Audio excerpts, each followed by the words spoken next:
Bismillahirrahmanirrahim. As Chief Marshal, uh, ladies and gentlemen, Assalamu alaikum and a very good afternoon. It's indeed a pleasure to be here to participate in this activity organized by CSCR on a very current topic. Both the issues are very current. The Hindu expansionism and the nuclear politics. I will first start to clarify this statement of expansionism. We must understand that this expansionism is not, as everybody perceives, in a manner that it is a hegemonic, physical expansionism that I will talk about. And I have a rationale for that. If we see the history of India, and when I say India, the old Hindustan from Kabul to Burma, we have never seen an expansion in this country, if you call, and it was always like that. It contained parts of or the countries which are surrounding it today: Sri Lanka, Nepal, Pakistan, Bangladesh, even Afghanistan for that matter.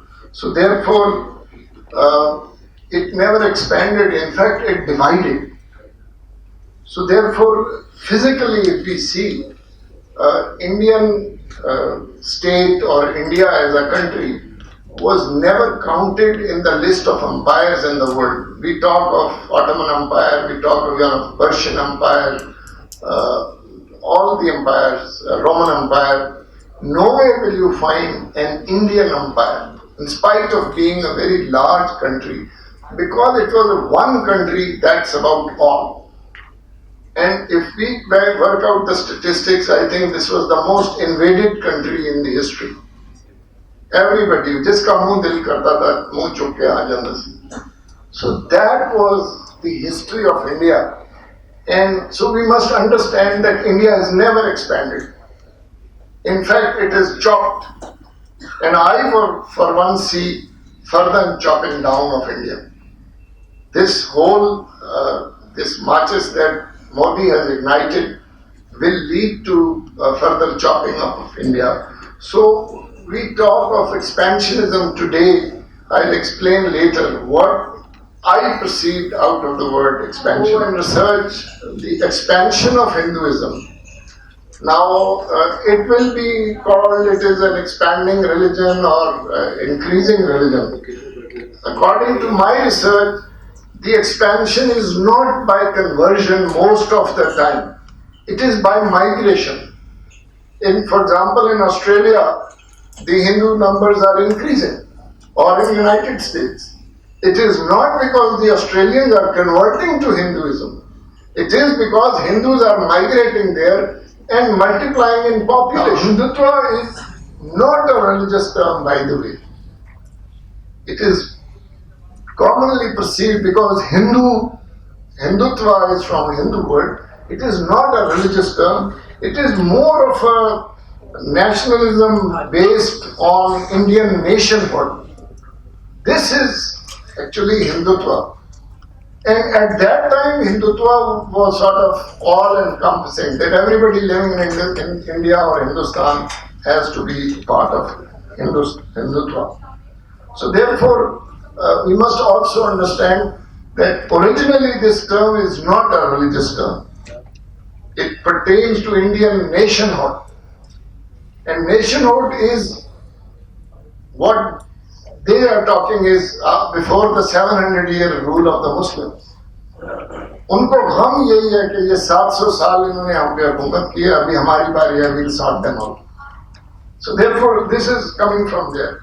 Now, the expansionism that I see is the political expansionism.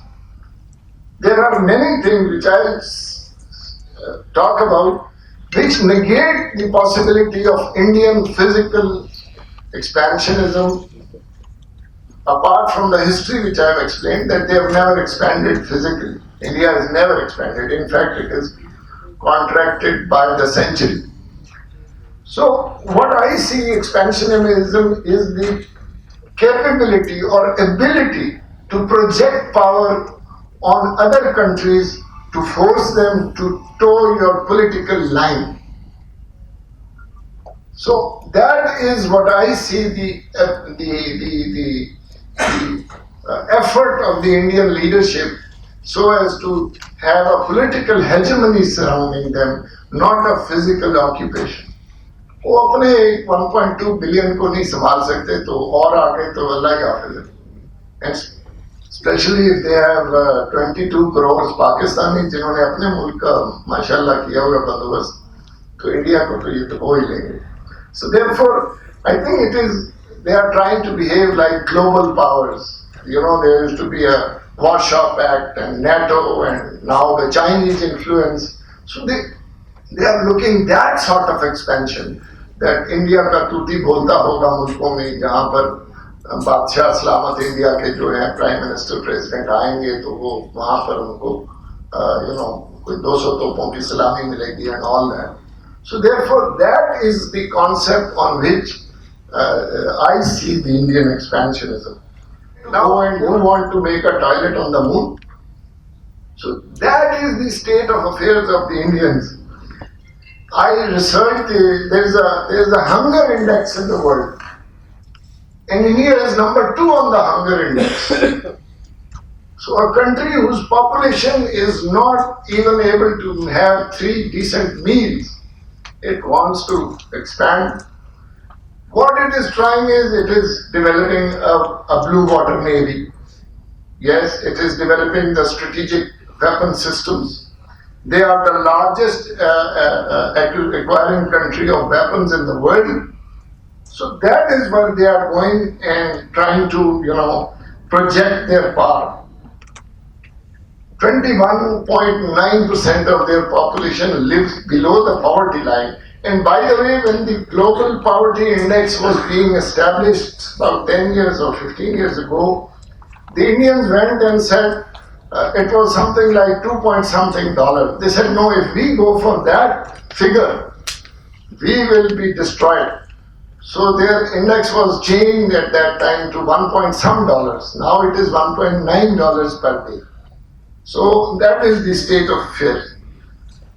Now we come to the nuclear issue, the nuclear politics. India became a nuclear, in the nuclear game in 1974. Now, what was that?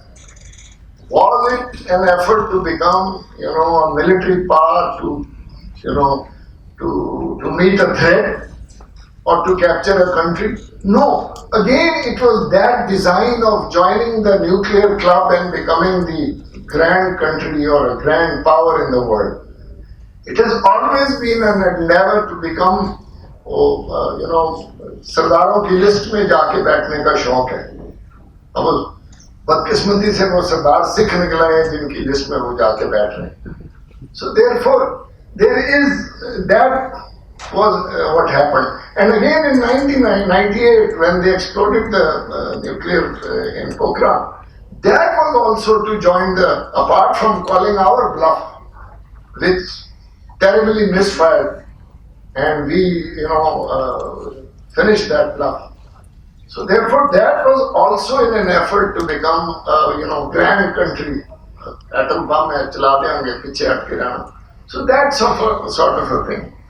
Now, the power projection is not defensive; it is always offensive in design.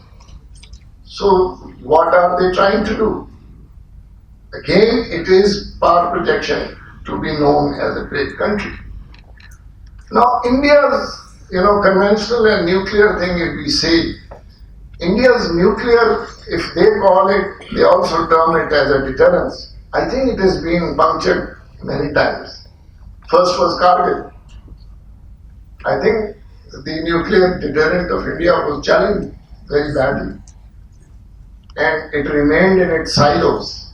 Even the post-Pulwama incident, where we reacted, the Pakistan Air Force bombed 6 targets. They shot down 2 of their aircraft. In my opinion, we at least, if not punctured, we dented their deterrence. So therefore, nuclear politics also has not been, very successful by the Indians. Again, the escalation of 2001, 2002. For 1 year, the Indians sat on our border. The complete 1 million Indian army sat on our borders and had to go back after having breakfast. So therefore, this really has not. Now, in this whole game of power projection, they are trying to become the proxy chowkidars or something by the Americans. They have even changed the name of, bringing it into Indo-Pacific. Kahan India, kahan Pacific, for the heck of it, they have done it. And they are exploiting the freedom which they are having in avoiding oversight by the international community on the, nuclear fuels and all that. I'm not a technical guy. Jaspal Saab and Dr. Mansoor will, I'm sure, talk about it. So that is what people are helping them. Now, Pakistan is very clear on this thing. There is a misperception also, let me say, that we only have a nuclear deterrence. No, ladies and gentlemen.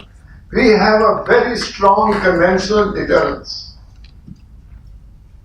We have a very strong and a capable deterrence in the conventional domain. And we have proved it.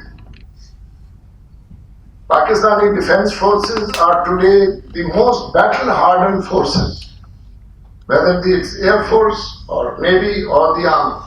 And Navy I say because we've been taking part in task forces in the Persian Gulf and Arabian Sea. We are the leading contributors to Task Force 150 and 151. So therefore, our conventional deterrence is strong enough to raise the threshold of nuclear deterrence. ये थोड़ा सा हमारे यहाँ either or की game नहीं है ये.